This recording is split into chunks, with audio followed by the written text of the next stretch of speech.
এক স্বামী তার স্ত্রীকে জিজ্ঞাসা করলো, বিয়ে করলে একজন মানুষের কি হারায় আর কি বা তার লাভ? স্ত্রী মুচকি হেসে বলল, একজন পুরুষ বিয়ের পর তার একাকিত্ব, ছোট ছোট সিদ্ধান্ত নেবার স্বাধীনতা আর চিন্তা না করে কাজ করার ক্ষমতা হারায়।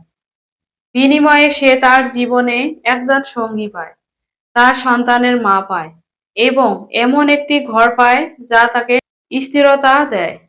স্বামী কিছুটা অবাক হয়ে বলল, এটুকুই? সে সুখ পায় না? হাসিমাখা মুখে স্ত্রী উত্তর দিল, সুখ আমাদের নিজেদের কাছেই থাকে। যদি বিয়ে মানে আমরা সুখ দুঃখ ভাগ করে নেওয়া বুঝি, তাহলে আমরা সুখী হব। আর আমরা যদি এটাকে স্বাধীনতা নষ্ট হওয়া হিসাবে দেখি, তখন আমরা অসুখী হব। স্বামী একটু চিন্তা করে জিজ্ঞেস করলো, তুমি আমাকে বেশি ভালোবাসো, না তোমার সন্তানদের? স্ত্রী দ্বিধা ছাড়াই উত্তর দিল, অবশ্যই বাচ্চাদের। স্বামী কৌতূহল নিয়ে জিজ্ঞাসা করলো, কেন? স্ত্রী জবাব দিল, কারণ তারা আমার অংশ, তারা আমার রক্ত এবং আমার আত্মা। স্বামী মৃদু হেসে, আর আমি? স্ত্রী বলল, তুমি আমার এক যাত্রার সঙ্গী।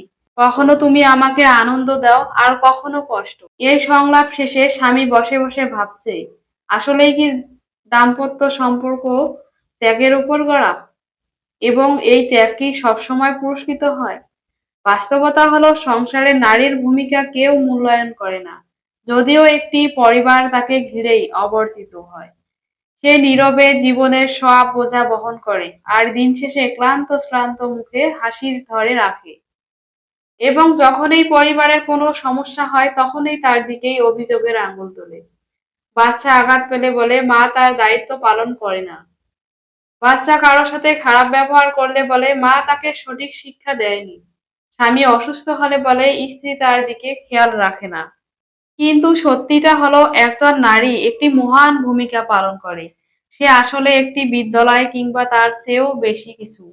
সে সেই ডাক্তার যে ক্ষত সারিয়ে ফেলে, সে সেই নার্স যে রাত জেগে যত্ন নেয়, সে সেই শিক্ষক যা মূল্যবোধ সৃষ্টি করে, সে এমনই এক লাইব্রেরি যেখানে আছে জীবনের জ্ঞান।